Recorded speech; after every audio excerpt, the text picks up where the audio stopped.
Okay, so let's think about two ideas that seem like they could not be further apart. First, you've got asceticism, a life of serious self-denial, rejecting worldly pleasures. And then, on the complete other end of the spectrum, you have eroticism, all about desire, passion, and physical love. They're polar opposites, right? And yet somehow, medieval religious thinkers found a way to bring them together, and they did it by focusing on one of the most surprisingly passionate books in the entire Bible. And I do mean passionate.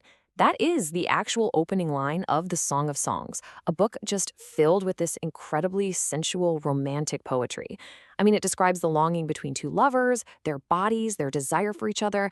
Honestly, it feels way more like a modern love song than a piece of ancient scripture. And that brings us to the central puzzle here. Why would monks, mystics, and philosophers? I mean, these are people who often took vows of celibacy, who dedicated their whole lives to rejecting the flesh. Why would they treasure a text that celebrates it so vividly? It just seems like a massive contradiction. Well, the secret, the key that really unlocks this whole thing, is one powerful idea: allegory. See, these medieval thinkers, they didn't read the Song of Songs literally, not at all. For them, the lovers, the kisses, all that passion, it wasn't a story about physical romance. It was a beautiful, powerful metaphor for a much, much deeper spiritual truth. So what was this deeper truth? Well, there were two big interpretations that really took hold.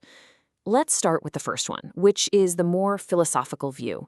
You could almost think of it as a kind of erotic love of the mind. So for this school of thought, all that intense desire you read about in the book had nothing to do with the body. It was actually the perfect symbol for the human mind's desperate, burning hunger to grasp divine truth, to understand the universe and its creator on the deepest level imaginable. One of the key figures here was the great philosopher Maimonides.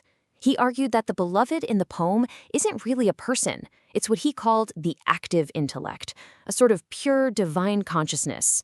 And so the lover's passionate chase is really just a metaphor for the philosopher's quest to connect with this higher intelligence. So here's the kicker. In this interpretation, the kiss isn't physical. It's that electrifying aha moment of total clarity. It's the absolute peak of intellectual achievement, that instant where the human mind finally makes contact with the divine and experiences this ecstatic, perfect understanding. It's knowledge as the ultimate romance. But that philosophical reading, that wasn't the only game in town. There was another group, the mystics, who looked at the exact same passionate words and saw something completely different. It wasn't about the journey of the human mind. It was a drama playing out inside of God himself. A sacred wedding. Now, this is a really fascinating shift. The Kabbalists weren't just talking about a human soul trying to reach God. They believed the Song of Songs was describing a drama happening within the divine realm itself. You see, for them, God had both masculine and feminine dimensions, and these two sides needed to be united. In the kabbalistic imagination, these divine aspects had names, almost like characters in a play. The divine masculine was Tiferet, and the divine feminine, the Shekinah. They believed the cosmos was kind of fractured because these two forces were in exile from each other. And the Song of Songs, well, that was the love story of their cosmic reunion. So in this mystical view, the kiss gets a total makeover. It's no longer a personal aha moment. Now it's an event of cosmic healing. When the divine masculine and feminine finally unite, the entire universe is restored to harmony.